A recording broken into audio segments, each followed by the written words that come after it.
परमेश्वर मुझे एक बात के लिए प्रेरित किए कि इस विषय में आज कुछ सीखते हैं, और वह विषय था आराधना करने वालों के विषय में, आराधना करने वाले लोगों के विषय में, कि जो परमेश्वर के समीप में आराधना करने आते हैं वे अपने आप को हर तरीके से समझते हैं कि मैं बहुत ठीक हूँ, बहुत अच्छा हूँ, सारी बातों में अच्छा ही है, ऐसा करके वे सोचते हैं और वैसे ही करते हुए आराधना करते आगे बढ़ते हैं। लेकिन परमेश्वर की आत्मा, प्रेज़ द लॉर्ड, उनके जीवन से कुछ बोलता है,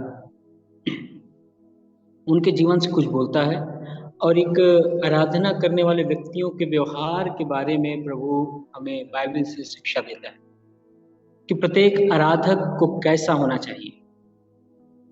जो आराधना करने के लिए अपने घुटने को परमेश्वर यहोवा के सामने टेकते हैं, जो यहोवा परमेश्वर के पास भरोसा रखकर आते हैं, उन सब को कैसा होना चाहिए, उनके व्यवहार के बारे में आज हम लोग प्रभु के वचन से देखने का और सीखने की कोशिश करेंगे। प्रभु की आत्मा अवश्य है हमारे जीवन के ऊपर अपने वचनों का प्रभाव को प्रकट करेगी।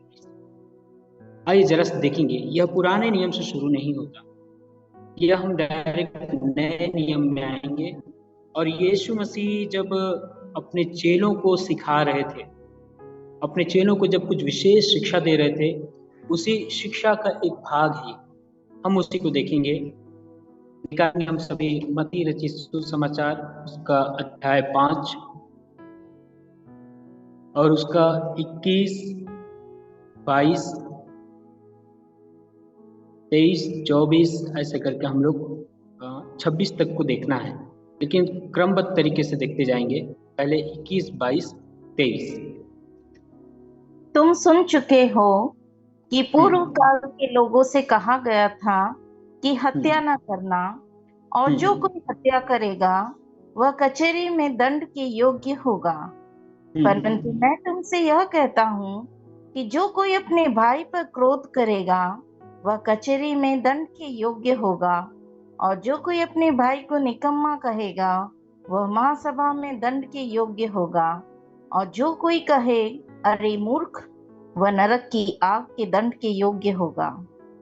इसलिए यदि तुम अपनी भेंट वेदी पर लाए और वहां से स्मरण करे कि तेरे भाई के मन में तेरे लिए कुछ विरोध है, तो अपनी भेंट वहीं वेदी के सामने छोड़ दे और जाकर पहले अपने भाई से मेल मिलाप कर और तब आकर अपनी भेंट चढ़ा। जब तक तू अपने मुद्दई के साथ मार्ग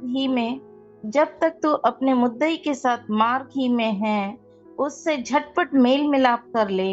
कहीं ऐसा ना हो कि मुद्दई तुझे हाकिम को सौंपे और हाकिम तुझे सिपाही को सौंप दे और तू बंदी गृह में डाल दिया जाए। मैं तुमसे सच सच कहता हूँ कि जब तक तू कौड़ी कौड़ी भर न दे, तब तक वहां से छूटने न पाएगा।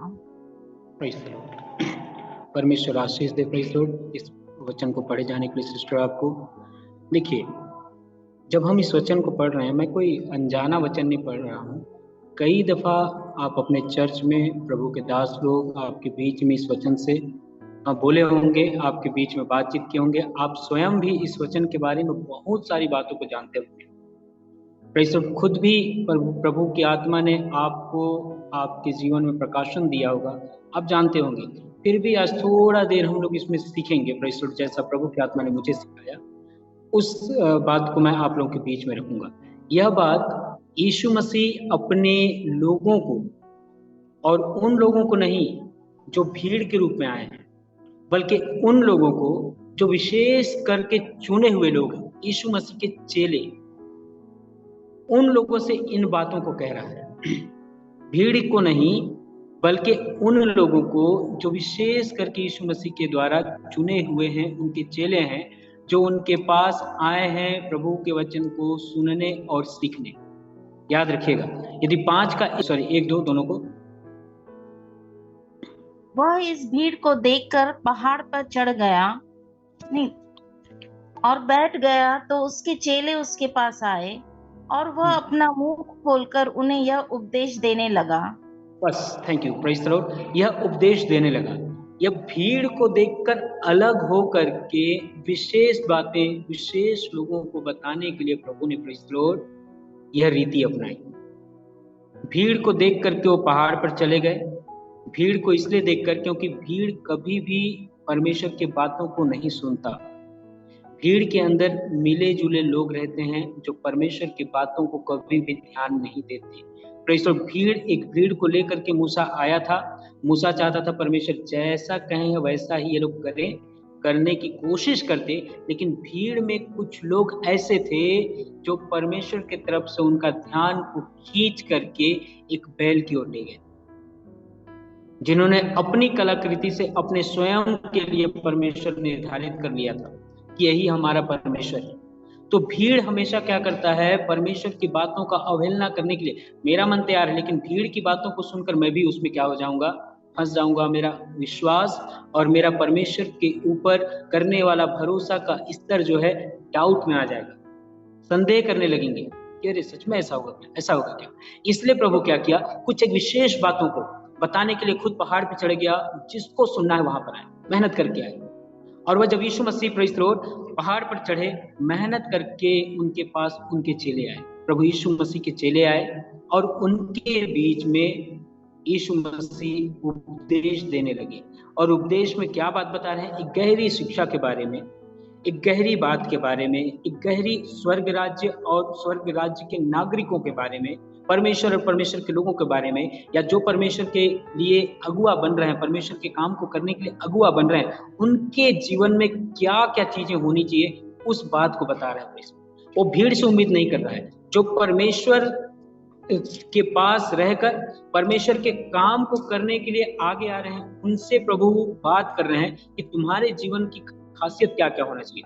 उनको सिखा रहे हैं, उनको बहुत अच्छी बातें बताए, बहुत सारी बातों को बताए, नमक के बारे में बताए, ज्योति के बारे में बताए, प्रेज़ द लॉर्ड व्यवस्था क्या है उसके बारे में बताए, अच्छी अच्छी बातों को धन्य कर देने वाली बातों को बताए, आशीषित बात को बताए, प्रार्थना करने के लिए बताए और उपवास करने के लिए बताए। अब यही प्रभु यीशु मसीह इनको जो आराधना करते हैं, जो वेदी के पास जाते हैं, 23वां पद में हमने पढ़ा, इसलिए यदि तू अपनी भेंट वेदी पर लाए और वहां तू स्मरण करे कि तेरे भाई के मन में तेरे लिए कुछ विरोध है, तब क्या करना, उससे वहीं पर छोड़ देना, अपनी वेदी को अपनी भेंट को वहीं पर छोड़ देना और जाकर अपने भाई से मेल मिलाप सबसे पहले करना, तब आकर के फिर उस वेदी पर अपनी बलि को चढ़ाना। अब इसी को हम लोग थोड़ा सा ध्यान देंगे। आराधना करने वाले लोग हैं ये कौन, परमेश्वर के विशेष लोग हैं, परमेश्वर के द्वारा चुने हुए चेले हैं ये। उनको प्रभु बोल रहा है, क्यों इतना कठिन बात क्यों कह रहा है कि यदि तेरे को जब तू आराधना करने आए, जब तू बलि वेदी के सामने आए, अपनी भेंट को लेकर आए और तुझे स्मरण आए, याद रखिएगा सबसे पहला खासियत मेरे को, हमारे बलि वेदी का सबसे पहला खासियत, बलि वेदी पहले, वेदी क्या है हम लोग यह देखते हैं। वेदी क्या है, यदि वेदी के बारे में हम लोग बाइबल स्टडी करेंगे ना तो बहुत गहरा हम लोग चले जाएंगे। प्रेज़ द लॉर्ड, बहुत ऐसी बातों को बोलूंगा तो आप मेरे ऊपर शक करने लगेंगे, कहाँ से वैसा बता रहा है, आप गलत बोल रहे हैं, ऐसे करके हमारे बीच में विवाद हो जाएगा। इसलिए उसके बारे में स्थिर रह करके हम लोग स्पेशली वेदी के बारे में देख सकते हैं। लेकिन फिलहाल प्रेज़ द लॉर्ड हमारे जानकारी में कुछ बात को रखने के लिए मैं वेदी को छूऊंगा। ये वेदी क्या है, वेदी का मतलब वह जगह जहां पर परमेश्वर के लिए हम कुछ बलिदानों को, अपने द्वारा लाए हुए बलिदानों को अर्पित करते हैं, दैट इज अल्टर, उसको वेदी कहते हैं। जहां पर पुराने नियम में कुछ अपनी भेंटों को ला करके परमेश्वर के सामने बलि वेदी पर जलाते थे, वह था वेदी, ठीक, जिसमें बलि को अपना जलाते थे वे लोग, चाहे वे लाते थे भेड़ या फिर मेमना या फिर पंडुकी, इस तरह की कुछ भेंट लेकर के आते थे और ला करके वेदी पर वे लोग सैक्रिफाइस करते थे, उस पर बलिदान करते थे। लेकिन यह वेदी, हम लोग यदि वेदी को देखेंगे तो पुराने नियम में वेदी का असली मतलब हमको न्यायों की पुस्तक में पता चलता है। न्यायों से पहले हम लोग पढ़ेंगे, वहां पर वेदी का जिक्र इस तरह से एक दिखने वाले वस्तु के रूप में नहीं है, ठीक है, कि ये वेदी है। न्यायों से पहले किताबों में पढ़िएगा, ऐसा पता नहीं चलेगा। उस समय क्या पता चलता है कि मिट्टी के ऊपर किसी जगह को चुन करके उस जगह पर लकड़ी रख करके परमेश्वर के लिए अर्पित करते थे लोग। कैन हाबिल ने बलि वेदी नहीं बनाया था, उसने जाकर अपने भेंट को अर्पित किया, परमेश्वर के सामने समर्पित किया। अब कोई एक पर्टिकुलर एक जगह चुन करके, ठीक, ऐसा मानते हैं लोग, ऐसा मानते हैं कि पुराने समय में जब परमेश्वर ने अदन की वाटिका से आदम और हव्वा को निकाल दिया, तो जिस दरवाजे से वे निकले थे उसी दरवाजे की ओर मुंह करके, पूरब की ओर से निकले थे, तो पूरब की ओर मुंह करके वो लोग क्या करते थे, परमेश्वर के लिए अर्पित करते थे, अपने बलियों को अर्पित किया करते थे। जिस दरवाजे से निकले थे उनको यह पता था कि परमेश्वर हमको यहाँ से यदि बाहर निकाला तो इसका मतलब क्या है, यहीं से अंदर भी जाते हैं, यही परमेश्वर का घर है। तो उधर की ओर ही मुंह करके आदम हव्वा बलि चढ़ाते थे। वह चीज को देख करके कैन हाबिल भी उसी ओर ले जाकर के अपने बलि को चढ़ाने लगे। लेकिन वे लोग बलि वेदी नहीं बनाए थे, उसी ओर करके वे लोग चढ़ाते थे। फिर यदि हम लोग आ करके देखेंगे मेरे ख्याल से 8 अध्याय 20वें पद में उत्पत्ति की किताब में, वहां पर नूह ने बलि वेदी बनाया। एक निश्चित जगह नहीं, एक बलि वेदी बनाया। उसने क्या किया, कुछ खास चीज नहीं किया, उसने भी लकड़ी का ढेर किया होगा, हमको पता नहीं चलता है ना पुराने नियम में। एक लकड़ी का ढेर खड़ा किया, वहां पर उसने अपने लिए परमेश्वर के पास अपना बलि को समर्पित करने के लिए एक बलि वेदी बनाई। ठीक, फिर इसके बाद अब्राहम को देखेंगे 12 अध्याय में, उसने परमेश्वर के लिए बलि वेदी बनाया। फिर परमेश्वर के सामने बलि चढ़ाने का सिलसिला में आगे बढ़ता गया अब्राहम। फिर इसके बाद यही प्रथा आगे बढ़ती चली गई। सब कोई बलि बना करके बलि चढ़ाने के लिए परमेश्वर एक जगह चुनते, वहां पर परमेश्वर के लिए बलि चढ़ाते, लकड़ी लगाते, लकड़ी का ढेर लगाते, लकड़ी के ऊपर परमेश्वर के लिए जो बलि वस्तुएं हैं उसको लकड़ी के ढेर के ऊपर रखते, और परमेश्वर स्वर्ग से आग गिराते और उसको नष्ट करते, भस्म करते और स्वीकार करते। यही चीज जब आगे आता है तो हम लोग न्यायों की किताब में निकालेंगे, उसका मेरे ख्याल से आपको मिलेगा न्यायों की किताब। मैं अभी बलि वेदी को बता रहा हूँ, ये न्यायों की किताब, उसका 13 का 19वां पद को हम लोग देखेंगे।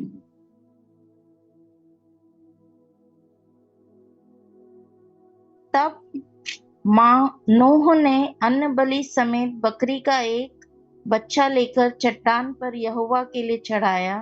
तब उस दूत ने, अच्छा ठीक है, पढ़ दीजिए। ओके।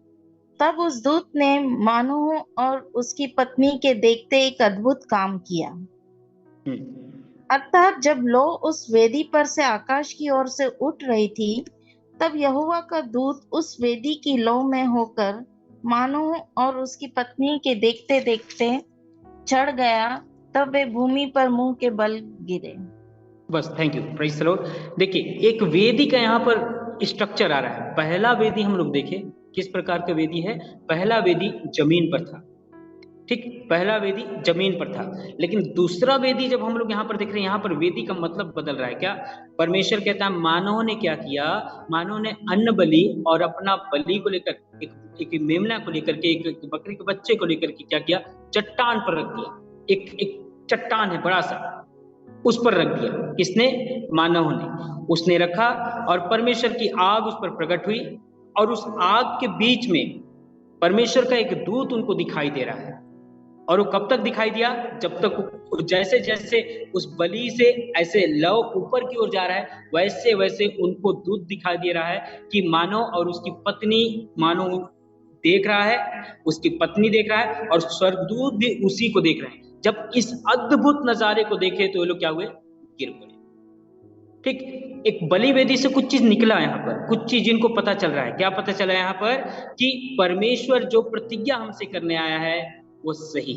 एक ऐसा टूटा परिवार, एक ऐसा व्यक्ति जिसके बारे में वचन में लिखा है वह बांझ थी, मानव की पत्नी बांझ थी, लेकिन जब वे बलि वेदी के पास आए, वो जो मिट्टी में आराधना करते थे, मतलब मिट्टी पर बलि वेदी बनाकर आराधना करते करते करते यह कहां पर आ गया? परमेश्वर ने कहां तक इनको उन्नत किया, अपडेट किया?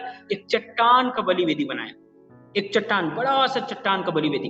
इस पर जब इन्होंने आराधना किया, हालेलुया, परमेश्वर क्या किया, इनके जीवन को, जो बांझपना से गुजर रही थी मानव की पत्नी, सिमसोन जैसे सामर्थी बच्चे का मां बन गई।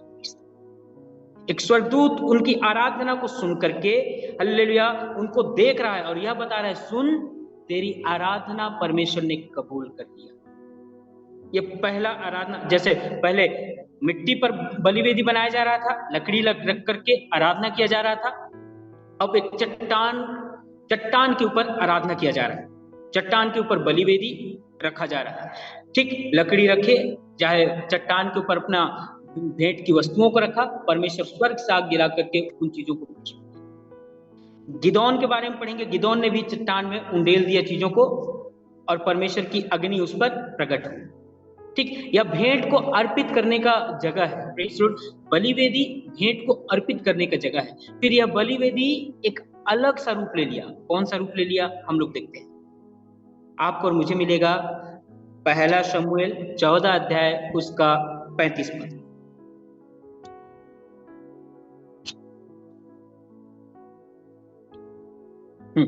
पहला शमूएल 14 अध्याय उसका 35।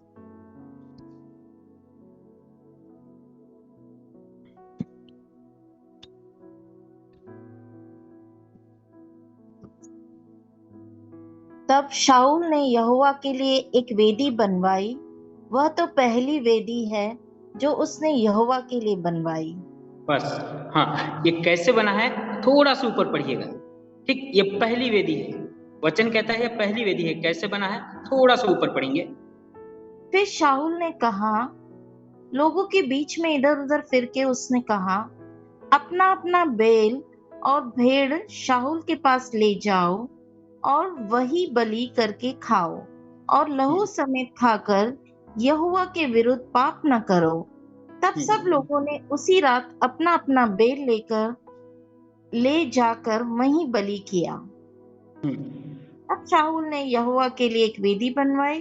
वह तो पहली वेदी है जो उसने यहोवा के लिए बनवाई, जो शाऊल ने परमेश्वर यहोवा के लिए बनवाई। ये पहली वेदी है। ठीक, ये पहली वेदी है। इसमें क्या है, एक बड़ा सा पत्थर परमेश्वर ने शाऊल के द्वारा एक्सेप्ट किया। एक बड़ा सा पत्थर लिया, अलग सा बड़ा सा पत्थर। उसी पत्थर में क्या हुआ, परमेश्वर की वेदी को शाऊल ने बनवाया और बोलता है यही आज के बाद क्या है, परमेश्वर के लिए वेदी है। यदि हम लोग इसको 33 पद से पढ़ते आएंगे तब अच्छे से समझ में आ जाएगा। फिर शाऊल ने लोगों को इसी तरह कहा, पढ़ा रहा हूं मैं, एक वेदी बनवाई। वो चट्टान जो था ना, एक बड़ा चट्टान था, वो एक पत्थर का रूप ले लिया, मतलब एक बड़ा सा पत्थर, केवल एक। फिर यह वेदी बदल कर क्या हो गया, पहली वेदी है ना, जो एक रूप लिया है, यह पहली वेदी है। फिर हम लोग इसी के बारे में देखते हैं। इसके बारे में जब हम देखेंगे तो हमको पहला राजा की किताब उसका 18 अध्याय में हमको पता चलता है कि एलिया ने वेदी को एक अलग रूप दिया। हाँ, एलिया ने एक अलग रूप दिया परमेश्वर के अनुग्रह को पा करके। पहला राजा 18 अध्याय उसका 31 पद। फिर हम लोग आगे बढ़ेंगे।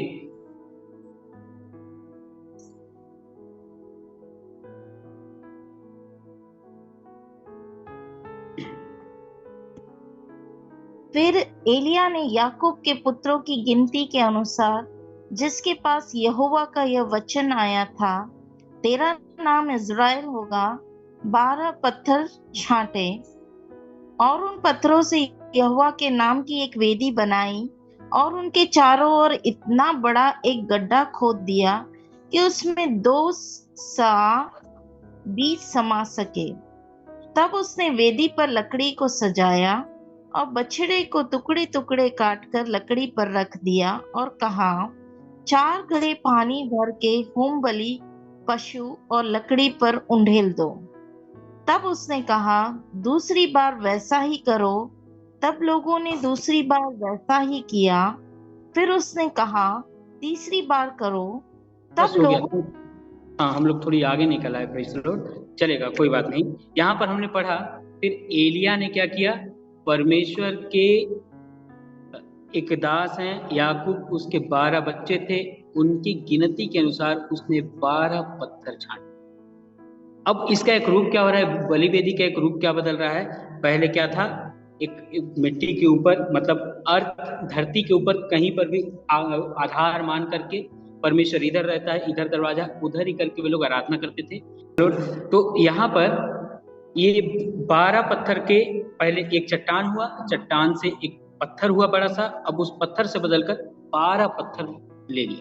फिर इसके बाद जैसे सुलेमान का समय आया, सुलेमान को परमेश्वर ने आज्ञा दिया, और जैसा उसको परमेश्वर ने आज्ञा दिया था वैसा उसने बलि वेदी बनाया। यानी कि बलि वेदी के बलि वेदी के चारों ओर, मतलब ऐसे 4 कोण का था, जैसे ये है, इसके यहाँ पर एक सिंह, यहाँ सिंह, यहाँ सिंह, यहाँ सिंह, ऐसे करके एक नुकीला नुकीला सिंह निकाल दिया। फिर जो बलि वेदी वहां पर सुलेमान को प्रभु ने आज्ञा दिया, उस तरह का बलि वेदी बना करके वे लोग आगे आए, और उसी बलि वेदी पर ये लोग भेंट चढ़ाते आए, उसी बलि वेदी पर भेंट चढ़ाते चढ़ाते चढ़ाते ये लोग आगे आए। ठीक, अब यह बलि वेदी के बारे में प्रभु कह रहा है कि जब कभी तुम बलि वेदी के पास अपना भेंट लेकर के बलिदान चढ़ाने जाओ, तब कुछ चीज ध्यान देना। उस बलि वेदी से एक सामर्थ निकलती है। पहला बलि वेदी से सामर्थ निकला हाबिल के लिए, और वो जीवन में आनंदित रहा। दूसरा बलि से हम लोग पाते हैं नूह के जीवन में उसने बलि वेदी बनाई, वहां से उसका सुखदायक सुगंध पा करके परमेश्वर ने वचन दिया कि आज के बाद मैं कभी भी जल प्रलय से धरती को नाश नहीं करूंगा। तीसरा बलि वेदी जो मैंने आपको पढ़ाया न्यायों की पुस्तक में, उसमें उसी बलि वेदी पर से एक ऐसा अनुग्रह मानव और उसके परिवार पर आया कि बांझ एक सामर्थी बच्चे का मां बन गई। प्रेज़ लॉर्ड, उसी बलि वेदी से प्रेज़ लॉर्ड हमने आगे देखा, जो लोग प्रेज़ लॉर्ड परमेश्वर ने जिस युद्ध को जय दिलाया था, उनके जीवन में प्रभु आशीष का कारण परमेश्वर इसी बलि वेदी पर से अब अगला क्या कर रहे हैं। जब एलिया के पास आया, जब एलिया ने इसी बलि वेदी को एक्सटेंड किया, तो परमेश्वर प्रेज़ लॉर्ड उस बलि वेदी से अपने नाम को प्रकट किया सारे भटके हुए इजरायलियों के ऊपर कि मैं ही जीवित परमेश्वर हूं। प्रेज़ लॉर्ड, यह बलि वेदी के बारे में जब हम आराधना को पढ़ते पढ़ते, आराधना करने वाले हम लोग आराधना के सामर्थ्य को जो बलि वेदी से प्रकट होती है उसको पढ़ते पढ़ते जब हम नए नियम में आते हैं, प्रभु यीशु मसीह की शिक्षा में आते हैं, तो प्रभु यीशु मसीह शिक्षा देते हुए बोल रहे हैं, क्या बात रहे हैं कि जब कभी तुम वेदी पर अपनी भेंट को चढ़ाने आओ और तुमको स्मरण आए कि तुम्हारे जीवन में कुछ ऐसी बात है जो प्रेज़ लॉर्ड भेंट चढ़ाने की योग्यता को खत्म कर देती है, भेंट चढ़ाने की योग्यता को हमारे जीवन से वह खत्म करना, सबसे पहले अपने भेंट को वहीं पर रखो और जाकर उसी से मेल मिलाप करो। यह बलि वेदी से अब हमारे समय में, इस नए नियम के समय में, जब आप और मैं अपनी भेंट को लेकर आते हैं, यीशु मसीह के चेले बनकर, यीशु मसीह के विशेष बच्चे बनकर, यीशु मसीह की शिक्षा को ग्रहण करने वाले लोग बनकर, यदि आप और मैं प्रार्थना की बलि वेदी पर जब कभी अपने जीवन को लेकर के जाते हैं, तो उस बलि वेदी से एक सामर्थ प्रकट होती है।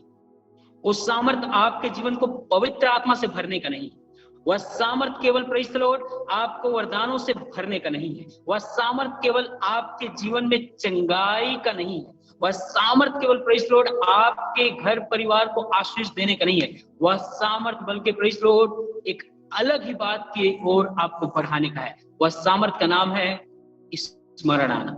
क्या स्मरण आ रहा है? क्या स्मरण आ रहा है कि बच्चे, हे मेरे बेटे, तू आराधना करने तो आया है, लेकिन तेरे जीवन में फलाना चीज की गलती है, सबसे पहले तू अपने जीवन को सही कर।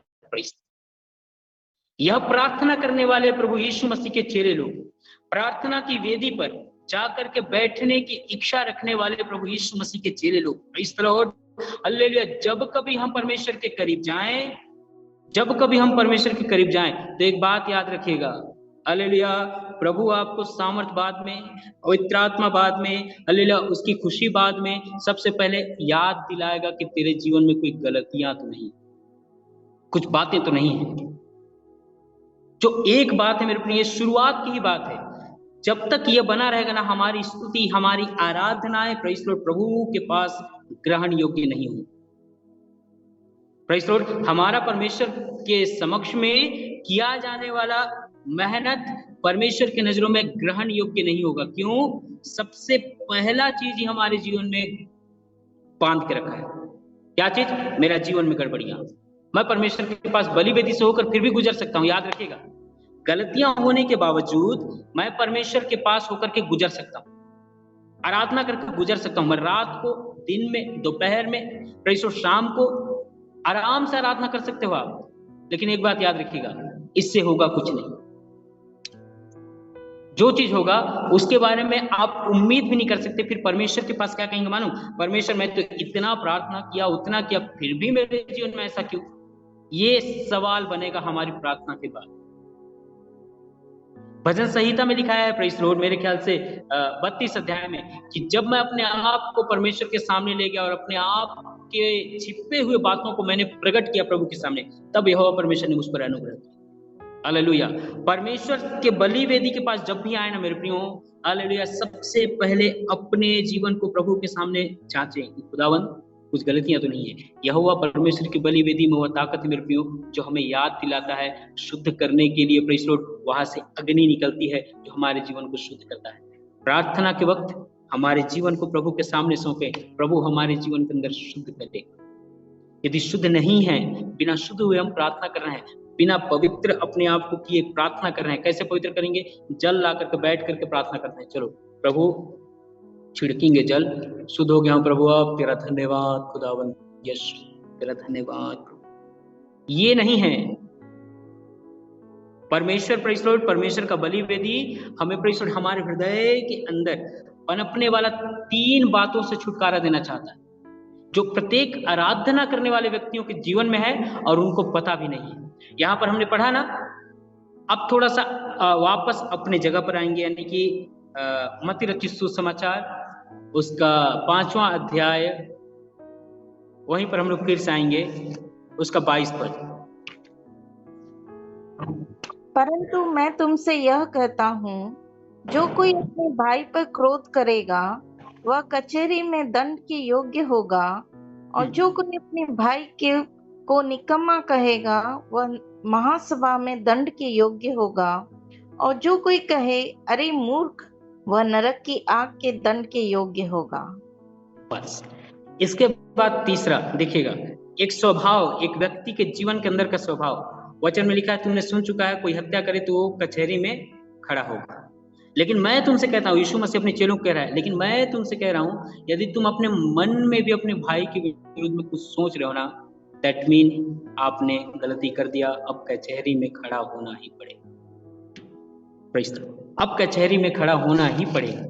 यीशु ने कहा अपने चेलों को। इसलिए मेरे प्रियो, जो यहाँ पर अगुआ हैं अपने घर का, अपने परिवार का, अपनी कलीसिया का, अपने जीवन में प्रेज़ लॉर्ड प्रभु के अगुवाई में रह करके अपने पीछे लोगों को लेकर आ रहे हो ना, आपके जीवन के ऊपर सबसे बड़ी जिम्मेदारी को प्रभु की आत्मा प्रेज़ लॉर्ड बताना चाह रहा है। वो जिम्मेदारी क्या है? यदि मैं अगुआ हूँ, मैं प्रार्थना करने वाला व्यक्ति हूँ, तो मेरे प्रार्थना करने वाला इस व्यक्ति के जीवन में क्या होना चाहिए?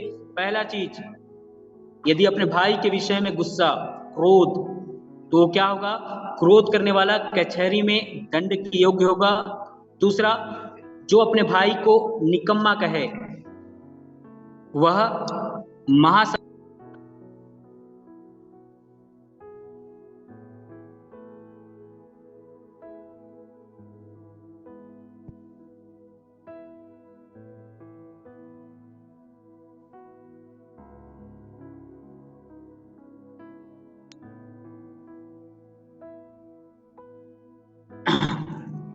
Sorry, praise Lord, sorry for interruption. तीसरा,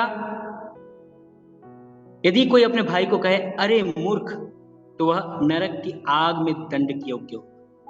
ये 3 बातें लेकर के ये व्यक्ति क्या गया? 23वां पद में क्या कह रहा है? भेंट चढ़ाने। और उसको स्मरण आया कि मैंने अपने भाई को क्या कहा? सबसे पहले अपने मन में ही क्या कह रहा हूं? उस पर क्रोध कर रहा हूं, अपने भाई के लिए गुस्सा, अपने भाई को निकम्मा कहने की अवस्था, और अपने ही भाई के विरुद्ध में उसको मूर्ख कह के कहने वाला एक स्वभाव। ये 3 प्रकार का गलतियां और 3 प्रकार का अलग अलग सजा। यदि मैं गुस्सा करूंगा तो मुझे कचहरी में खड़ा होना होगा। यदि मैं प्रेस निकम्मा कहूंगा तो महासभा में खड़ा होना पड़ेगा लोगों के बीच में कि तुमने उसको निकम्मा कैसे कहा। अगला, यदि मैं अपने भाई को यदि मूर्ख कहता हूं तो नरक की आग में। सबसे ये 3 बातें, इन 3 बातों के रहते ही 23वां पद में क्या कर रहा है व्यक्ति, जा रहा है आराधना करने। और आराधना के गुजर भी जा रहे हैं, उनको फर्क नहीं पड़ रहा है। क्यों फर्क नहीं पड़ रहा है पता है? क्यों नहीं फर्क पड़ रहा है? वे लोग अपने आप के जीवन में उन बातों को स्मरण ही नहीं किए जिनको परमेश्वर ने प्रेस रखा है। Hallelujah, press Lord. जिनसे प्रभु चाहता है शुद्ध होकर के तुम आराधना करो, जिनसे प्रभु चाहता है प्रेस लॉर्ड तुम अच्छा रह करके परमेश्वर की स्तुति करो, उसकी आराधना करो प्रेस, वो खुद से नहीं चाहते प्रेस, और आराधना करके आगे निकल जाते हैं। फिर इसके बाद क्या होता है मालूम? आराधना कर लिए ना, 23 पद में आराधना कर लिए, हमने 24वां में पढ़ा, 25वां में पढ़े, ठीक। इसके बाद 25वां को देखिए क्या लिखा है, आराधना कर लिए, 23वें पद में आराधना कर लिए, सारी बातों पर गुस्सा, निकम्मापन और मूर्ख वाली अवस्था में अपने भाई के विरुद्ध में मेरे मन के अंदर कई प्रकार की बातें रखकर मैं आराधना कर लिया। आज मैं उपवास भी रह लिया, मैं प्रार्थना भी कर लिया, सब चीज कर लिया। फिर क्या हो रहा है मेरे ही जीवन में? क्या हो रहा है? 25वां पद में लिखा है, ध्यान से पढ़िए, ध्यान से सुनिएगा ना, मैं पढ़ रहा हूं। जब तक तू अपने मुद्दई के साथ मार्ग में ही है, उससे झटपट मेल मिलाप कर ले, कहीं ऐसा ना हो कि मुद्दई तुझे हाकिम को सौंपे। प्रार्थना करके आ रहा है ना, कहा जा रहा है हाकिम को सौंपे, और हाकिम तुझे सिपाही को दे, और सिपाही तुझे बंदी गृह में डाले। और तू उससे छुटकारा कब पाएगा? तेरा कौड़ी कौड़ी सब चीज खत्म हो जाएगा, तब जाकर के तू छूटने भी नहीं पाएगा। 3 प्रकार का गलतियां, 3 प्रकार का बंधन, 3 प्रकार की गलतियां मसीहियों के जीवन में। सबसे पहली गलतियां अपने भाई के विरुद्ध में, 3 गलतियां, 3 प्रकार की सजा। पहले सजा से छुटकारा पाने का जगह क्या है? बलि वेदी। लेकिन बलि वेदी में आराधना करके भी गुजर जा रहे हैं लोग, फिर जाकर के फिर भी बंधने में ही है। फिर दोष किसको देंगे कि परमेश्वर में आराधना किया फिर भी मेरे जीवन में छुटकारा नहीं हुआ। क्यों दोष किसको दे रहे हैं? फिर भी परमेश्वर को ही दोष दे रहे हैं। क्या बंधन आ गया? सबसे पहला बंधन क्या आ गया? वे हाकिम के हाथ में सौंपे गए, कोई आके उनको पकड़ लिया। अब पकड़ने के बाद छुड़ाना चाह रहे हैं, छूट नहीं पा रहे हैं, वो हाकिम उसको कहाँ दे दिया? सिपाही को दे दिया, अपने हायर ऑफिशियल को दे दिया। एक व्यक्ति पकड़ा और वो व्यक्ति किसी अपने से बड़े अधिकारी को दे दिया, उसको पकड़ लिया। अब वो व्यक्ति क्या करेगा? उसको जेल खाने में। मेरे प्रियो, ये किसके साथ हो रहा है? आराधना करने वाले व्यक्तियों के साथ हो रहा है। मैं किसी उन व्यक्तियों के बारे में बात नहीं कर रहा हूं जो परमेश्वर पर केवल विश्वास करते हैं। मैं उन व्यक्तियों के बारे में यहाँ पर बोल रहा हूं जो यीशु मसीह के चेले बनकर आगे बढ़ रहे हैं। उनके जीवन के लिए प्रभु कह रहा है, प्रेज़ द लॉर्ड, प्रभु कह रहा है, प्रेज़ द लॉर्ड, कि हम अपने जीवन में सबसे पहले इन 3 अपराधों से छूटें। कौन कौन सा अपराध? अपने भाई के विरुद्ध में जो हम गुस्सा करते हैं, उसको निकम्मा कहते हैं, उसको प्रेज़ द लॉर्ड, उसको मूर्ख कह के पुकारते हैं। अब तीनों का अलग अलग मतलब देखते हुए आगे बढ़ेंगे। सबसे पहले ये देखते हैं हमारा भाई कौन है। भाई बहुत प्रकार के हैं। एक तो ब्लड रिलेशन, दूसरा एक ब्लड रिलेशन वाले भाई है, एक रिश्ते में भाई है, और मैं कुछ इन भाइयों को तो जानते हैं, लेकिन कुछ अलग प्रकार के भाइयों को मैं आपके सामने रखना चाहूंगा जिसको प्रभु ने भाई कहा है। किस किस प्रकार के भाई हैं? पहला भाई होंगे जो सेम विश्वास की, सेम फैथ, समान विश्वास का। जिस बात पर मैं विश्वास करता हूं, यदि मेरे सामने वाला या बगल में बैठने वाला व्यक्ति भी उसी बात पर विश्वास करता है तो वो मेरा क्या है? भाई। ठीक, ब्रदर एज सेम फैथ।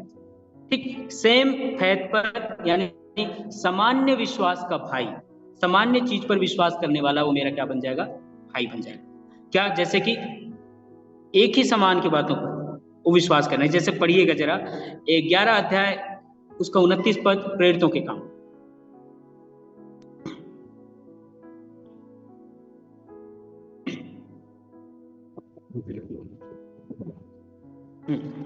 कौन सा ब्रदर? 11 अध्याय उसका 29 पद, प्रेरितों के काम।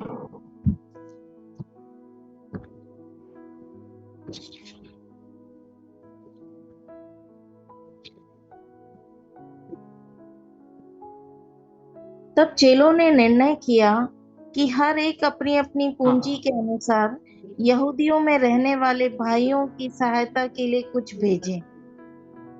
बस उन्होंने यहाँ पर यरूशलेम में रहने वाले कुछ लोग क्या कह रहे हैं, चेले लोग आपस में डिसाइड कर रहे हैं कि यहूदिया में जो लोग रह रहे हैं ना, जो हमारे समान विश्वास करते हैं, उनके पास हम लोग कुछ आपस में इकट्ठा करें, कलेक्शन करें कुछ चंदा, और उनके जीवन हेतु उनको लाभ पहुंचाने के लिए हमारे कलेक्शन, थोड़ा सा कलेक्शन क्या हो, काम आए।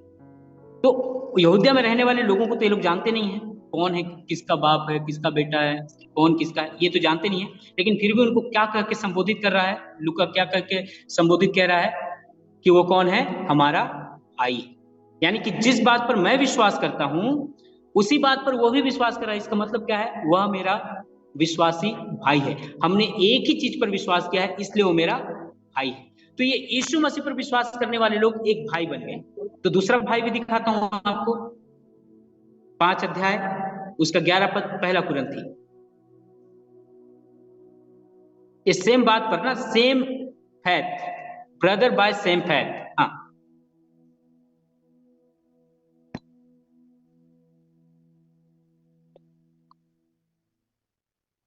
5 का 11। पर मेरा कहना यह है कि यदि कोई भाई कहलाकर व्यभिचारी या लोभी या मूर्ति पूजक या गाली देने वाला या पियक्कड़ या अंधेर करने वाला हो तो उसकी संगति मत करना, वरन ऐसे मनुष्य के साथ खाना भी न खाना।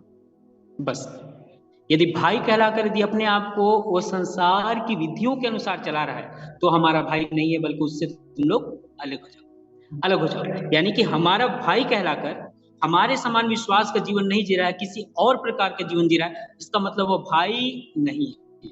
उसकी संगति से हम लोग क्या हो जाए, अलग हो जाए। वो भाई कहलाकर ऐसा कर रहा है, यानी कि हमारा भाई नहीं हो, वो उन्हीं के समान है, यानी कि उनका भाई है। ठीक, तो भाई ब्रदर्स बाय फेथ, यानी कि समान विश्वास का भाई। ठीक, दूसरा देखते हैं स्पिरिचुअल किनशिप, यानी कि स्पिरिचुअल भाई बहन का रिश्ता। आत्मिक भाई बहन कौन है, जरा 12 अध्याय उसका 50 पद को हम लोग पढ़ेंगे, मत्ती रचित सुसमाचार।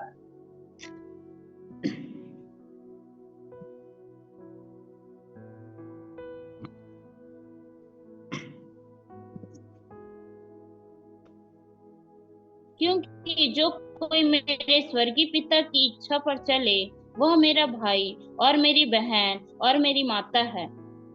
बस जो प्रभु यीशु मसीह की इच्छा के अनुसार अपने जीवन को आगे बढ़ा रहा है वह कौन है, वह डायरेक्ट प्रभु यीशु मसीह के साथ संबंध रखता है।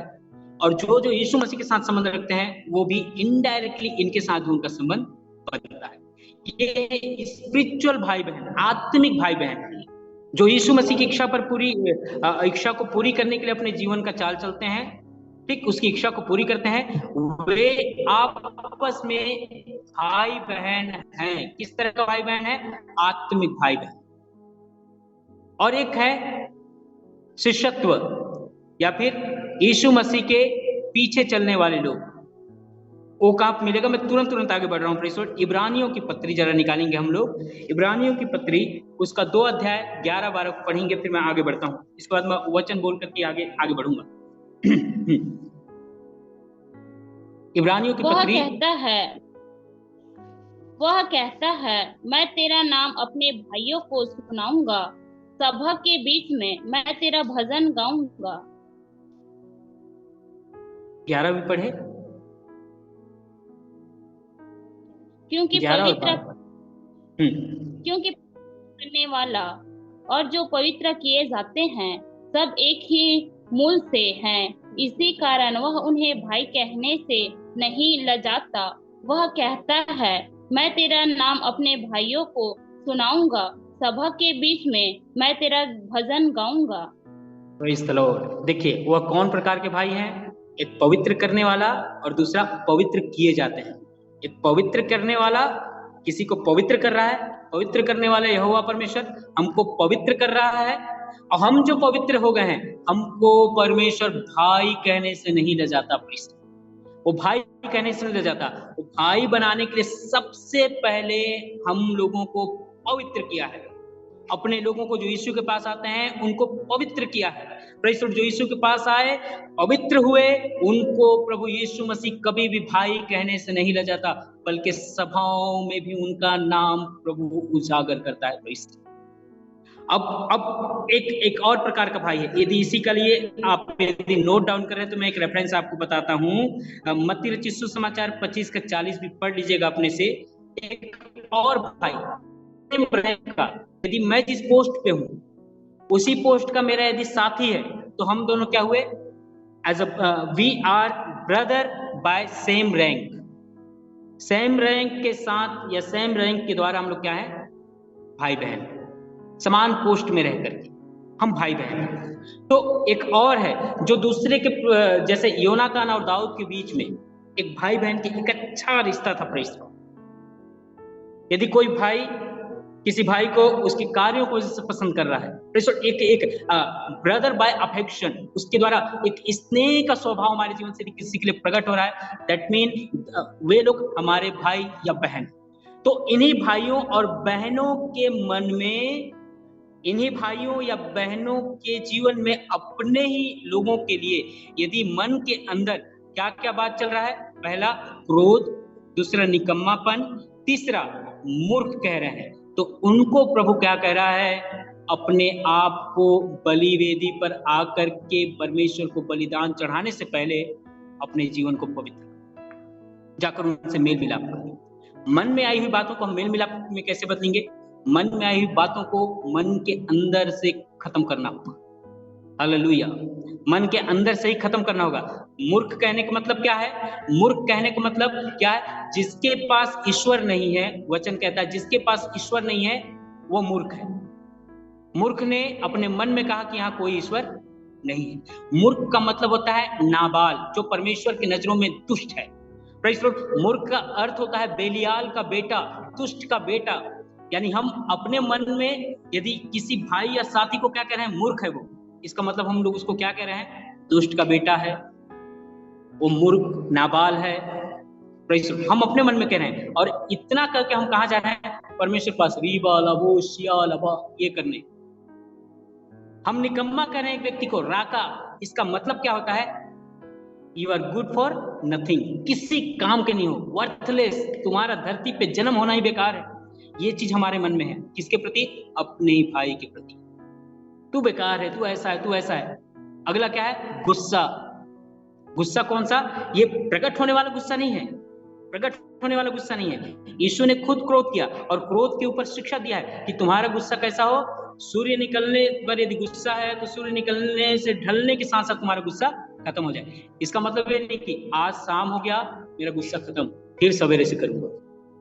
हम लोग स्टाइल वाले विश्वासी हैं, दिमाग वाले विश्वासी हैं। प्रभु ने सुबह से शाम तक गुस्सा होने को कहा है ना, रात को करेंगे फिर सुबह करेंगे।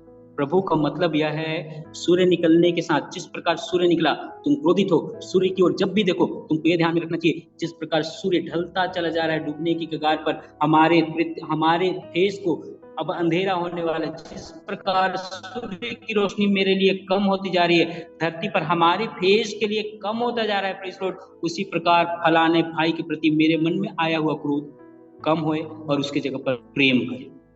प्रभु की ये इच्छा है, यह शिक्षा ही शिक्षा के पीछे, प्रेज़ लॉर्ड। लेकिन हम स्टाइल वाले हैं, आज गुस्सा, इसका जिंदगी भर गुस्सा ही रहेंगे। प्रभु ऐसा नहीं कहता। जिसके लिए आप जिस बात के लिए क्रोधित हैं उस विषय पर आपको प्रेम भरना जरूरी है। हमारे एक भाई के साथ मेरा बहुत बड़ा पंगा हुआ था, बहुत ज्यादा। मैं उसको देखना पसंद नहीं करता था, और मैं एक पास्टर, मैं उसको देखना पसंद नहीं करता था। वो जब भी आए मैं अपना मुंह फेर लूं, क्योंकि उसने मेरे साथ बहुत ही बुरा किया था। पता है मेरे प्रियो, मैं पास्टर होने के नाते, परमेश्वर के वचनों को जानने के चलते, पता है पवित्र आत्मा ने वचन और प्रेज़ लॉर्ड सच्चाइयों को मेरे जीवन पर चमाट बनाकर ऐसे मारा, मेरा होश ठिकाने आ गए। मैं बोला प्रभु, मैं इस व्यवहार के साथ मैं आगे सेवकाई नहीं कर सकता। उस भाई के लिए मेरे मन में प्रेम भर। पता है मेरे प्रियो, प्रभु ने प्रेज़ लॉर्ड, वो भाई भले ही मेरे जीवन के लिए बुरा किया है, करने दो, कोई बात नहीं। उसका बुराई को मैंने अपने जीवन में प्रेम समझा, और आज के दिन में क्या होता है, जब भी मिलेंगे हम एक ही थाली में खा लेते हैं। मेरे मन में गुस्सा नहीं है, अब प्रेम से गले मिलते हैं। प्रेम से अच्छे से रहते हैं। क्यों मालूम? मैंने उस गुस्सा के ऊपर प्रभु से अनुग्रह पाकर गुस्सा को उस भाई के प्रति प्रेम में बदला। मेरे अजीजों, गुस्सा करते हो तो गुस्सा के पीछे एक शिक्षा है। गुस्सा धीरे से कम होकर के उसके जगह पर प्रेम भरना चाहिए। Praise the Lord. ये छोटी छोटी बातें हैं किसके जीवन के लिए? हम आराधना करने वाले, हम बलि वेदी के पास जाने वाले लोगों के लिए छोटी छोटी बात। अरे वो उससे गुस्सा है, जिंदगी भर गुस्सा मत रहो। आज गुस्सा हो किसी बात के लिए, तुरंत उस विषय में प्रेम खोजो, ठीक? नहीं तो वो गुस्सा कहाँ बांधेगा हमको? वो गुस्सा कहाँ बांधेगा हमें? वचन में अभी हमने पढ़ा, वो गुस्सा हमको कहाँ तक लीड करेगा? कचहरी में, कचहरी में, अदालत में पहुंचा देगा, ठीक? ये क्या है, मेरे पास समय नहीं, मैं जल्दी से आगे बढ़ना चाह रहा हूँ। कचहरी क्या है बताता मैं। फिर मैं यदि अपने भाई को निकम्मा कह रहा हूँ, तू किसी काम का नहीं, वर्थलेस, ऐसा करके मैं उसको हमेशा नीचा आंक रहा हूँ, पता परमेश्वर क्या करेगा? हमको महासभा में प्रेज़ द लॉर्ड खड़ा करके पूछवाएगा, बोलो कैसे निकम्मा है बता, कैसे निकम्मा है बता। तब क्या जवाब देंगे आप? मेरे प्रियो, प्रभु सिखाना चाहता है आपको और मुझे, प्रभु सिखाना चाहता है आपको और मुझे। तो यदि किसी को निकम्मा कह रहा है, यदि है वो, जा करके उसके निकम्मेपन को प्रेज़ द लॉर्ड एक सामर्थी बात में बदलो। उस व्यक्ति को प्रेज़ द लॉर्ड अच्छा बनाओ, उसके लिए प्रयास करो। यदि नहीं बन रहा है तो वचन कहता है तुम उसका साथ छोड़ दो। हालेलुया। कहीं उसका मदद करते करते हम ही उसके समान ना बन जाए। एक बार प्रयास करो कि वो काम का हो जाए, प्रेज़ द लॉर्ड, वो काम का बन जाए, महासभा से बचेंगे। अगला चीज क्या लिखा है? यदि तू अपने भाई को मूर्ख कहे तो नरक की आग में जाना पड़ेगा। वचन में लिखा है, वचन में लिखा है, एजकल की पुस्तक में लिखा है, यदि किसी कारण से वो व्यक्ति मर जाता है, जैसा कि वो पाप करके अपनी बुराई में फंस कर मर जाए, चलेगा, लेकिन याद रखना उसके खून का बदला मैं तेरे से लूं। वचन कहता है वो अपनी मूर्खता में फंसे हुए भले मर जाए, चलेगा, लेकिन मैं उसका खून का बदला किससे लेगा? मुझसे लेगा। मतलब क्या है? तू उसको मूर्ख कह के नरक की आग में जाने दिया, तो उसका खून का बदला भी तू ही चुकाएगा। इसलिए प्रभु कह रहा है जो मूर्ख है, हालेलुया, यदि हम उसको मूर्ख समझकर छोड़ देते हैं, खत्म कर देते हैं उसको, उसके तरफ ध्यान नहीं देते, तो याद रखिए नरक की आग में मैं जलने वाला हूँ। हालेलुया। प्रभु मेरे को क्या करेगा? उसका खून का बदला लेगा। इसका मतलब यह है कि मुझे उसे चिताना है, उसकी मूर्खता से बाहर लाने के लिए प्रयास करना है। अबीगैल को नाबाल के लिए प्रभु ने रखा था। Praise the Lord. अबीगैल को नाबाल के लिए, जैसे ही दाऊद तलवार लेकर नाबाल को मारने के लिए आगे बढ़ा था, अबीगैल प्रार्थना करती है कि प्रभु, नाबाल जिसका मतलब ही मूर्ख है, मेरा पति मूर्ख है प्रभु, लेकिन मैं, मुझ पर दया करके मेरे पति को छोड़ दे। ऐसा करके मूर्ख व्यक्ति के लिए अबीगैल ने प्रार्थना किया। हमको भी एक बार उसकी मूर्खता को दूर करने के लिए परमेश्वर चाहता है प्रार्थना करें। जब ये सब चीज हो जाएगा मेरे प्रियो, बलिवेदी के पास जाइए। ये सब चीज को ठीक करके हमको कहां पर आना है? बलिवेदी के पास।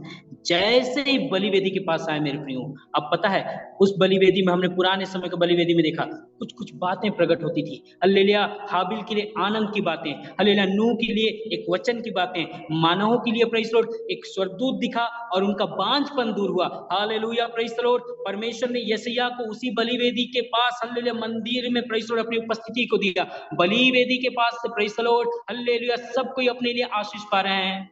अब मैं जब इन बातों को ठीक करके अपने जीवन की बलिवेदी के पास जाऊंगा, पता है मेरे प्रियो, मेरे लिए भी बलिवेदी से कुछ चीज प्रकट होगा। वो क्या चीज प्रकट होगा?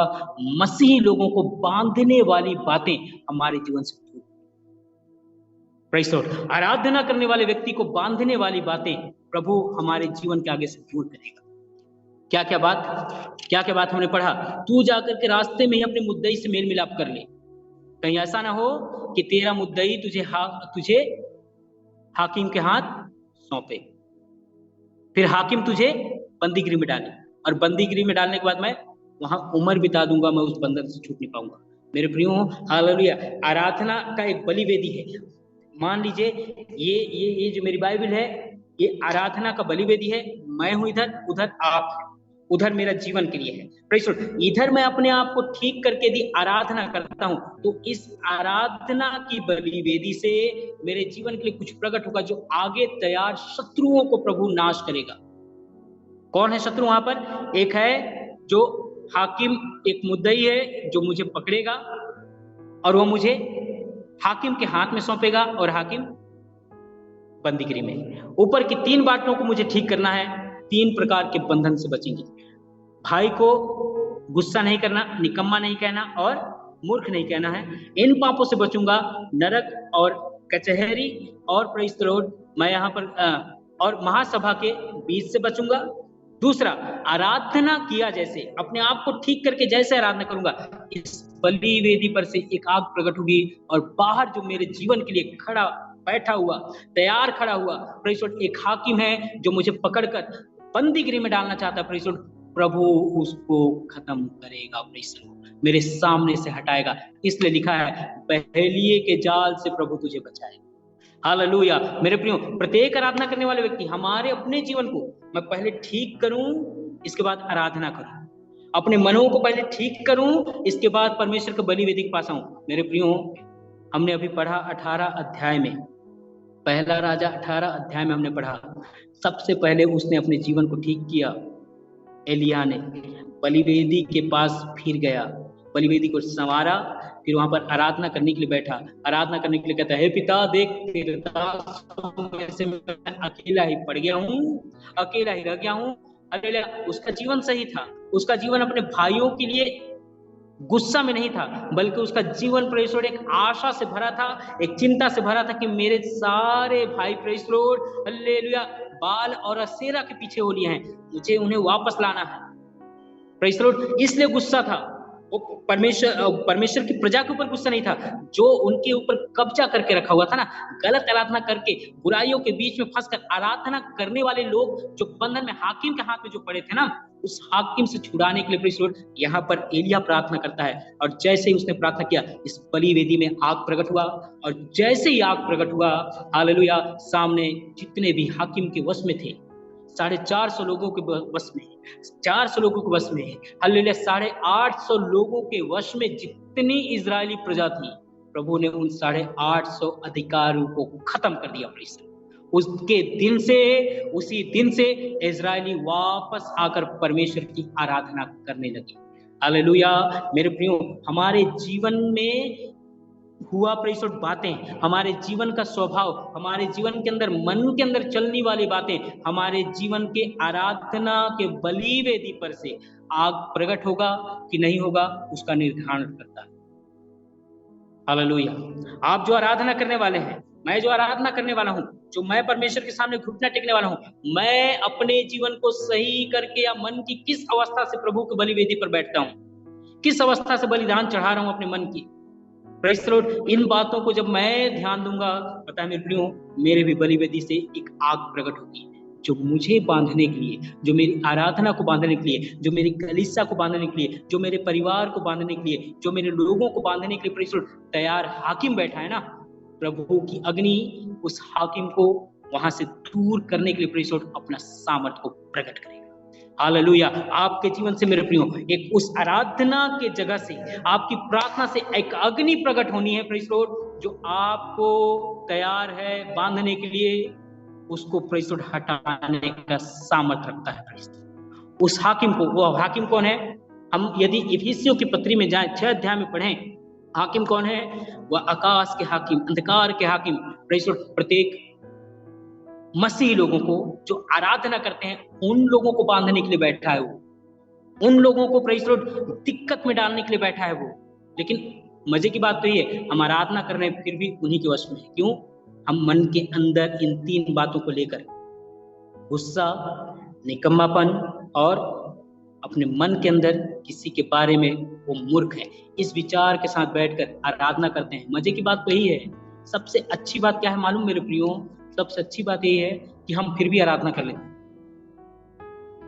कैन के मन में सारी बुराइयां थी कि नहीं? थी कि नहीं थी? क्या आज पहली बार कैन आराधना करने आया था? पहली बार आया था क्या आराधना करने? No, he used to, by the year he used to, praise the lord, उसका आदत था, वर्षों के साथ आराधना करने का आदत था। वो अपनी आदत के अनुसार आज फिर आराधना करने आया है। हालेलुया। लेकिन उसी स्वभाव के साथ फिर भी आया। हालेलुया। आराधना करने के बाद किसी की हत्या कैसे हो सकती है? पहले मारा क्या? अपने खुद के भाई को पहले मारा वो। आराधना करने के बाद, हालेलुया, आराधना करने के बाद ये कैसे काम किया? एक भाई, मेरा साथी भाई, मैं साथ में आराधना किया, वो आनंद है, आनंद से भरा हुआ है। और मैं जो साथ में आराधना किया, मेरा जीवन का काम ही नहीं बना। वो साथ में आराधना किया, उसके जीवन में चिन्ह चमत्कार छुटकारे, उसके घर परिवार में आशीष की बातें। मैं भी तो वही आराधना कर रहा हूँ ना, मेरे जीवन में क्यों नहीं? मेरे मन में उसके लिए नफरत पैदा हो कि नहीं? ऑब्वियस सी बात है, होगी। लेकिन मैं अपनी उस मन की कड़वाहट को ना निकालने के चलते आराधना करने के बाद भी मैं एक ऐसे हाकिम के हाथ में हूँ जो मुझसे ही मेरे भाई को हत्या करवा रहा है। और याकूब की पत्री में लिखा है, जो अपने भाइयों से प्रेम नहीं रखता वह हत्यारा है। वह हत्यारा है। जो अपने भाइयों से प्रेम नहीं रखता वह हत्यारा है। जो अपने साथी भाइयों से, मतलब भाइयों का मतलब देखे ना, भाई कितने प्रकार के मैंने बताया। जिस विश्वास में हम दोनों समान विश्वास में हैं, एक ही बात पर विश्वास करते, that mean he is my brother and sister, we are spiritual son. हम लोग आत्मिक बच्चे हैं तो आत्मिक भाई बहन भी हैं। हालेलुया। हम यदि यीशु मसीह के शिष्य हैं या उसके पीछे चलने वाले हैं, प्रेज़ लॉर्ड, तो हम एक भाई और बहन हैं। हम यदि समान रैंक में हैं, यदि वो पास्टर है मैं भी पास्टर, दैट मीन हम दोनों भाई हैं। हालेलुया। हम विश्वासी हैं, मतलब हम भाई हैं, प्रेज़ लॉर्ड। अब इन भाइयों के बीच में हालेलुया आराधना करके हम एक दूसरे के प्रति क्या कर रहे हैं? कड़वाहट प्रकट कर रहे हैं। इसका मतलब हम किसके वश में जाने वाले हैं? उस हाकिम के वश में। मेरे प्रियो, खुदावन चाहता है यही आराधना की अग्नि से, यही आराधना की बलिवेदी से, यही आपके वह जगह जहां पर आप परमेश्वर के लिए बलि चढ़ाते हो, परमेश्वर के पास बैठकर कौन सा बलिदान चढ़ाते हैं? अभी हम मेढ़ा या मेमना या प्रेषण और किसी प्रकार का प्रेषण बलि परमेश्वर के सामने नहीं चढ़ाते। भजन संहिता 50 अध्याय कहता है प्रेषण धन्यवाद ही का बलिदान चढ़ा। प्रेषण वचन कहता है प्रेषण स्तुति रूपी बलिदान चढ़ा। हम स्तुति रूपी और धन्यवाद का बलिदान चढ़ाकर हम अपने यहोवा परमेश्वर को प्रसन्न करते हैं। इन्हीं बातों में प्रसन्न होकर यहोवा परमेश्वर प्रेज़ द लॉर्ड आपके और मेरे लिए भी अग्नि भेजकर हमारे उस तरफ, हमारे रास्ते में बढ़ने वाले हरेक हाकिमों को बांध कर अलग करेगा परमेश्वर। मेरे प्रियो, हालेलुया, समय मेरे यहाँ पर समाप्त हो रहा है। अपने वचन को ही रोकना चाहूंगा। हम इस उपवास के समय में मेरे प्रियो अपने जीवन को सही करें, ताकि परमेश्वर हम सभी जो आराधना करने वाले लोग हैं, हम सभी जो प्रार्थना करने वाले लोग हैं, हमारी प्रार्थना करने के बाद भी हमारी अवस्था वैसी की वैसी ना रहे। हालेलुया। उस हाकिम के वश में हम प्रार्थना करने के बाद डायरेक्ट उस हाकिम के बाद वश में हो जाते हैं। Praise the Lord. जो हमें प्रेज़ द लॉर्ड बांधेगा, फिर इसके बाद सिपाही पकड़ेगा, इसके बाद बंदीगिरी में डालेगा जहां से मैं छूट नहीं पाऊंगा। हालेलुया। कई लोग प्रेज़ द लॉर्ड मरते दम तक मेरे प्रियो उस शैतान के गुलाम रहते हैं, उस हाकिम के गुलाम रहते हैं। Praise the Lord. हालेलुया। पवित्र आत्मा पाने के बावजूद उसका गुलाम है। Praise the Lord. हाकिम के गुलाम है। Praise the Lord. प्रार्थना करने के बाद, उपवास करने के बाद, एक बार हम लोग एक जगह मीटिंग गए थे, याद आता है प्रेज़ द लॉर्ड, एक जगह हम लोग मीटिंग गए थे 2013 में। Praise the Lord. वहां पर हमको बोला गया कि इस जगह पर एक भविष्यवक्तिन है, वो लोगों पर भविष्यवाणी करती थी। लेकिन फिर क्या हुआ पता है? वो भविष्यवाणी करने वाली वो बहन, जब किसी से कुछ बात होता तो ऐसे साड़ी को ऐसे ना, पल्लू ऐसे करते हैं ना, या फिर क्या आंचल, क्या बोलते हैं उसको, चुनरी, क्या बोलते हैं, दुपट्टा बोलते हैं ना, वो ओढ़नी में लगाते हैं दुपट्टा। दुपट्टा जो ऐसे करते हैं, जब किसी से उसका बात होता था ना, दुपट्टा को जो यहाँ लगाते हैं उसको यहाँ ना लगा करके ऐसे कमर में बांधती थी, और जो शुद्ध हिंदी में गालियां बकती थी वो भविष्यवक्तिन महोदया। और उसको लोगों के बीच में उसका नाम क्या है? इस चर्च के अंदर भविष्यवाणी करती है। मेरे प्रियो, कितना भी कुछ भी करे, लेकिन किसके वश में है फिलहाल? वो इस हाकिम के वश में है। मरते दम तक ये हाकिम प्रेषण अपने हाथ में, अपने कैद में रखना चाहता है। प्रेषण। हालेलुया। मेरे अजीजों, मैं आपके सामने इस बात को रखना चाहूंगा, हम जो आराधना करने वाले लोग हैं, मेरे आराधना में एक अग्नि प्रकट होनी है। जिस प्रकार एलिया के आराधना में उसके बलिदान चढ़ाने के बाद एक अग्नि प्रकट हुआ, सारे 400 बाल के और 400 प्रेषण हालेलुया असेरा के सारे लोगों को, हालेलुया सारे आराधकों को, हालेलुया वह अग्नि के सामर्थ्य से एलिया ने खत्म किया। Praise the Lord. उसी प्रकार हमारे जीवन के आगे मंडराने वाले इन हाकिमों को प्रभु हमारी प्रार्थना के बाद एक अग्नि प्रकट करे, जो हमें बांधने के लिए तैयार बैठे हुए हाकिमों को प्रेज़ द लॉर्ड हमारे जीवन के आगे से दूर करे। Praise the Lord. आइए मेरे प्रियो, हम अपने जीवन को प्रेस आराधना करने से पहले प्रभु के हाथ में सौंपें और यहोवा परमेश्वर को कहें, प्रभु मेरे को तू सही कर दे। हमारी प्रार्थना की बलिवेदी की खासियत मेरे प्रियो वो याद दिलाता है कि फलाने के जीवन में फलाने के प्रति तेरे मन में ये चल रहा है। हमारे बलिवेदी की ही तो खासियत है।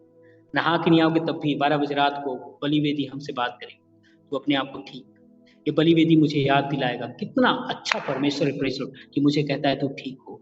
नहाने से हम ठीक नहीं होंगे, हालेलुया प्रेस लॉर्ड, हालेलुया। चप्पल पहन के हम ठीक नहीं होंगे, हालेलुया प्रेस लॉर्ड। चप्पल उतार के हम लोग ठीक नहीं होंगे। प्रभु कहता है उस बलिवेदी से, हालेलुया, तू अपने आप को ठीक कर। याद दिलाता है कितना अच्छा परमेश्वर है प्रेस लॉर्ड। आइए उस अच्छे परमेश्वर के सामने आज हम अपने जीवन को प्रेस लॉर्ड, हालेलुया, यदि कुछ बात स्मरण आता है, मैं उसके पास तो जा नहीं सकता अभी कुछ, लेकिन उसके प्रति, किसी के प्रति जो मेरे मन के अंदर क्रोध या किसी बात का निकम्मापन के कारण, उसके मूर्खता के चलते मेरे मन में भी गुस्सा है, आइए हालेलुया इस इमोशन के क्षेत्र को, हमारे हृदय के अंदर पाया जाने वाला इमोशन के क्षेत्र को, जहां पर ये सारी बातें पनपती है, उस जगह पर यहोवा परमेश्वर के अनुग्रह से प्रेम से भर दें, हालेलुया। ताकि हम जब आराधना करें, हमारी भी आराधना में, हमारी भी बलिवेदी से एक अग्नि प्रकट हो, प्रेज़ द लॉर्ड, जो हमारे जीवन को बांधने के लिए तैयार पड़ा, हाकिम के रस्सियों को, उसके बंदी गृह को, हालेलुया, उसके उस सेल को जहां पर वो हमेशा के लिए, हालेलुया, मेरा सब कुछ ले करके मुझे वहीं बंद करके रखना चाहता है, हालेलुया, प्रभु उस अग्नि में उससे चला। आइए हम ईश्वर के सामने अपने जीवन को समर्पित करें।